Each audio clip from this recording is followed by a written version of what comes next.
Hello everyone, मैं Arvind जेन्यू classes में आपका स्वागत करता हूं। आप सभी की डिमांड पर आरबीएससी क्लास 10th बोर्ड की इंग्लिश की कॉपी में लेके आया हूं। तो हमारी एक सीरीज चल रही थी जिसमें मैं आपको बता रहा था कि 10th क्लास टॉपर्स की सभी सब्जेक्ट की कॉपियां। तो इसी बीच में आपको इस वीडियो में इंग्लिश सब्जेक्ट की कॉपी बताने वाला हूं कि इंग्लिश में आपको कैसे लिखना है, कैसे प्रेजेंटेशन होना चाहिए, टॉपर्स कैसे लिखते हैं, किन गलतियों का ध्यान में रखते हैं। तो इन बातों को आपको ध्यान में रखना होगा और ये कॉपी आप पूरी देख पाएंगे और आप भी ऐसा लिखने की कोशिश करेंगे जिससे आने वाली जो आपकी एग्जाम है, बोर्ड एग्जाम, उसमें आप अच्छा स्कोर कर पाए। मैंने चैनल पे एक प्लेलिस्ट बना रखी है जिसमें आप जाके देख सकते हैं। 3 सब्जेक्ट की कॉपी है वहां पर और टॉपर्स की कॉपी नाम से वो आपको मिल जाएगा।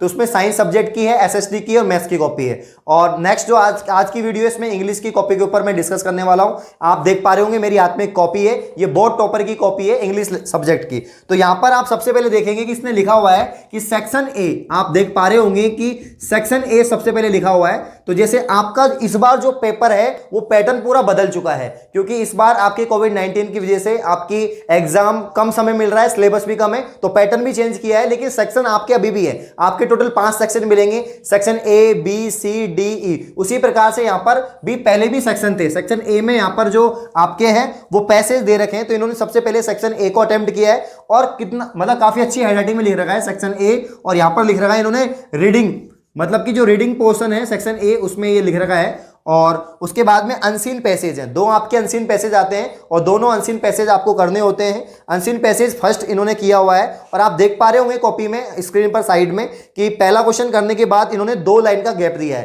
तो प्रत्येक लाइन में गैप देना है। आप देख पा रहे होंगे काफी अच्छी हैंडराइटिंग इन्होंने लिखी है, बहुत सुंदरता से लिखा हुआ है और काफी चीजें क्लियर दिख रही हैं, सारी स्पेलिंग्स क्लियर दिखाई दे रही हैं। तो आपको भी ऐसे ही करना है, सुंदरता से वर्क करना है, सारी चीजें दिखनी चाहिए बढ़िया तरीके से। तो पहला क्वेश्चन करने के बाद में इन्होंने सेकंड क्वेश्चन किया है, उसके बाद में थर्ड क्वेश्चन किया है, फोर्थ किया है। तो सब क्वेश्चन में एक क्वेश्चन करने के बाद में, यानी एक क्वेश्चन का आंसर करने के बाद में 2 लाइन का गैप है, उसके बाद में फिर 2 लाइन का गैप है, यानी हर क्वेश्चन के आंसर में 2-2 लाइन का गैप है।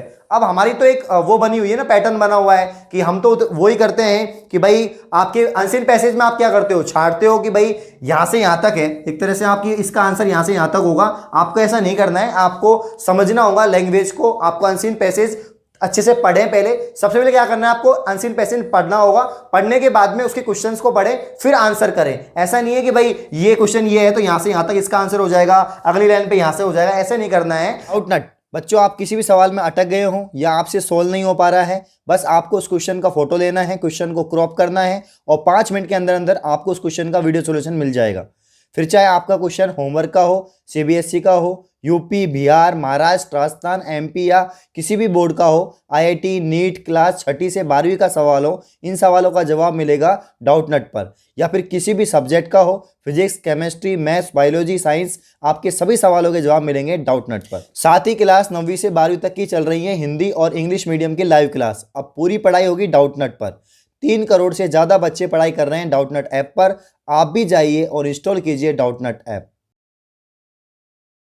राजस्थान माध्यमिक शिक्षा बोर्ड के विद्यार्थी इंग्लिश में ज्यादा इंटेलिजेंट नहीं होते, मेरा मानना ये है, क्योंकि राजस्थान के पूरे बच्चे इंग्लिश में कमजोर होते हैं, मेरा मानना है। लेकिन ऐसी बात नहीं है, सभी स्टूडेंट नहीं होते हैं, काफी स्टूडेंट ऐसे होते हैं जो जिनके काफी अच्छे नंबर आते हैं। तो इंग्लिश में अच्छे नंबर ला सकते हो, कोई बड़ी बात नहीं है, बस लिखने का थोड़ा आपको ध्यान रखना है, प्रेजेंटेशन का ध्यान रखना है। और जैसे कि इन्होंने रखा हुआ है जो बोर्ड टॉपर की कॉपी में आपको दिखा रहा हूं, तो सारे क्वेश्चन को क्लियरली इन्होंने किया हुआ है। यहां पर क्वेश्चन नंबर 5 में आप देखेंगे सिमिलर वर्ड्स हैं, इनको अच्छे से कर रखा है, बाकायदा कॉमा लगा के और ये सारी चीजें लगा के अच्छे से किया हुआ है। तो आप देखेंगे नेक्स्ट पेज में चलते हैं, पेज नंबर 2 पर। पेज नंबर 2 पर यहां पर इन्होंने अनसीन पैसेज सेकंड किया हुआ है और अनसीन पैसेज सेकंड के यहां पर क्वेश्चंस इन्होंने किए हुए हैं, तो ये भी काफी अच्छे से कर रखे।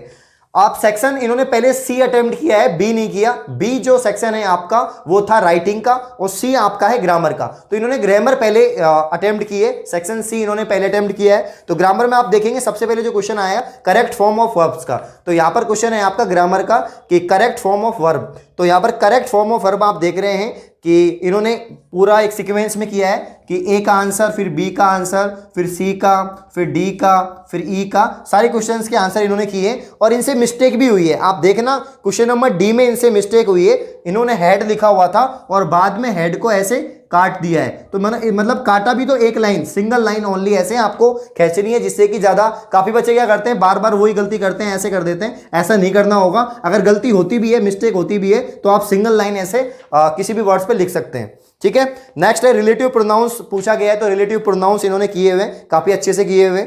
और उसके बाद में पैसिव वॉइस से भी क्वेश्चन बनते हैं, ग्रामर का आपका पैसिव वॉइस भी इन्होंने सारे सही किए। और नेक्स्ट पेज में पेज नंबर 4 पे आप देख पाओगे 17 क्वेश्चन भी इन्होंने काफी अच्छे से किया हुआ है और मॉडल्स भी काफी अच्छे से यहाँ पर इन्होंने किए हुए हैं। तो आपके एक्टिव पैसिव वॉइस हो गए, डायरेक्ट इनडायरेक्ट हो गए, इसके अलावा आपके यहाँ पर मॉडल्स हो गए, करेक्ट वर्ब हो गई, ये सारी आपके ग्रामर में पूछे जाते हैं 10th क्लास में।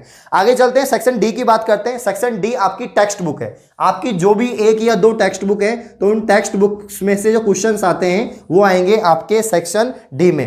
तो क्वेश्चंस को अच्छे से करना है। हमारे यहाँ पर भाई राजस्थान के जो बच्चे हैं वो क्या करते हैं, काफी लोग अच्छा भी करते हैं, कुछ लोग तो अनसीन पैसेज में से ही लिख देते हैं। तो आपको ऐसा नहीं करना है, पहले क्वेश्चन को समझना है। आपने जो भी टेक्स्ट बुक पढ़ी है तो अच्छे से समझो उसको, क्वेश्चन क्या पूछा है, कौन से पोइम में से आया है या कोई से चैप्टर में से आया है, उस क्वेश्चन को पढ़ने के बाद में आपको अच्छे से आंसर करना है। तो यहाँ पर देखेंगे पेज नंबर 5 पे सारे क्वेश्चंस के आंसर किए हुए हैं इन्होंने, काफी सुंदर हैंडराइटिंग में किए हुए हैं, काफी क्लीन है सारी चीजें, कुछ भी गलतियां नहीं है, कोई भी मिस्टेक नहीं है। तो आपको ऐसे ही नीट एंड क्लीन वर्क करना है, आपके आंसर भी ऐसे ही मेंशन होने चाहिए कॉपी में। तो बहुत स्मार्ट वर्क कर रखा है, जो चीज मांगी है उतना लिखा है, ज्यादा नहीं लिख रखा है, जितना पूछा है उतने आंसर इन्होंने दिए हैं। बड़े आंसर में जैसे पेज नंबर आप 6 पे देख पाओगे, पेज नंबर 6 पे इन्होंने क्वेश्चन नंबर 21 और क्वेश्चन नंबर 22 में आप देखोगे इनके आंसर कितने क्लियरली इन्होंने लिखे हैं और एक एक लाइन बहुत सही तरीके से लिखी है, सारी चीजें जो पूछा है उतना इन्होंने लिखा है। नेक्स्ट आप देख पाएंगे पेज नंबर 7 पर, पेज नंबर 7 पर जो आपका एक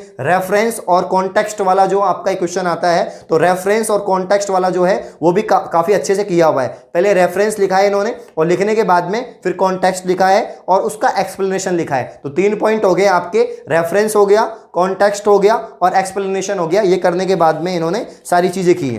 तो मतलब काफ़ी अच्छा इनका प्रेजेंटेशन है, इसलिए इन्होंने टॉप किया है। इनके पूरे में से पूरे नंबर आए हैं, 100 में से 100 मार्क्स इनको मिले हैं। तो ऐसे ही आप इनका जो काम है काफ़ी अच्छे तरीके से हुआ है। और आप देखेंगे फिर इनका जो लास्ट सेक्शन है वो है सेक्शन बी। सेक्शन बी आपको जरूरी नहीं है कि भाई सीक्वेंस में करो, सेक्शन ए पहले बी बाद में सी, ऐसे करने की जरूरत नहीं है। जो आपको अच्छे से आ रहा है, जो सेक्शन आपको पहले आ रहा है उस सेक्शन को आप अटेम्प्ट करो, जिससे कोई एग्जामिनर को आप कोई भी वो मत दो नंबर काटने का, कोई भी मौका मत दो नंबर काटने का। जो आपको अच्छे से क्वेश्चंस आ रहे हैं, जैसे आपको सेक्शन डी पहले आ रहा है तो डी पहले कर लो, अगर बी पहले आ रहा है तो बी कर लो। इन्होंने बी को एंड में किया है और बाकी को पहले कर लिया, तो कोई दिक्कत नहीं है उसमें, फिर भी इनको पूरे में से पूरे नंबर मिले। तो सेक्शन बी इन्होंने अटेम्प्ट किया है। और जो राइटिंग पोर्शन है, राइटिंग में हम सबसे ज्यादा गलती करते हैं और नंबर भी हमारे राइटिंग में कटते हैं और मार्क्स भी हमें राइटिंग पोर्शन में मिलते हैं। तो यहां पर राइटिंग पोर्शन में इन्होंने सबसे पहले लेटर किया है। तो आप देख पा रहे होंगे स्क्रीन पर कितनी सुंदर हैंडराइटिंग में इन्होंने लेटर लिख रखा है। तो लेटर लिखने के बाद में आप देखेंगे यहाँ पर क्वेश्चन नंबर 11 था ये लेटर का, और डेट वगैरह देख लो आप, डियर फादर लिख रखा है। उसके बाद में एक लाइन स्पेस देके और सब तरीके से, मतलब एक एक सारी चीजें बहुत अच्छे से लिखी हैं और कोई भी गलती नहीं है इसमें। इनमें क्या मिस्टेक ज़्यादा कर देते हैं हम, कभी डेट लिखना भूल जाते हैं, कभी पहले से लिखना भूल जाते हैं, नाम लिखना भूल जाते हैं। तो ये गलती आपको नहीं करनी है, सभी स्पेलिंग्स का आपको ध्यान रखना है और जो चीज़ जहाँ लिखनी है वहीं पर लिखना है, सीक्वेंस का आपको ध्यान में रखना है। तो आप देख पा रहे होंगे इसी तरीके से आपको करना है, तो आपको पूरे में से पूरे नंबर मिल जाएंगे। उसके बाद में ऐसे राइटिंग आपको करनी होती है। तो ऐसे राइटिंग इन्होंने की है, the festival I like most, जो आपका फेवरेट फेस्टिवल है उसके बारे में लिखना है इसमें, और काफ़ी अच्छा पैराग्राफ में इन्होंने लिख रखा है, आप देख पा रहे होंगे स्क्रीन पर। तो इसी तरीके से आपको सारी चीज़ें करनी है। जो खाली पेज बच जाता है उसमें आपको ऐसे क्रॉस करना है और दी एंड लिखना है। तो इस तरीके से आप अपना नीट एंड क्लीन वर्क करें इंग्लिश में, जिससे कि आपके नंबर नहीं कटे। तो काफ़ी बच्चे इंग्लिश से डरते हैं, डरना नहीं है, आपको नीट एंड क्लीन वर्क करना है, सारी मिस्टेक्स का ध्यान रखना है, जो इन्होंने नहीं की है वो आपको भी नहीं करनी है। ठीक है गाइस, तो अच्छे से आप तैयारी करें। अगर ये वीडियो आपको अच्छी लगी, वीडियो को लाइक करें, कमेंट करें, शेयर करें। धन्यवाद।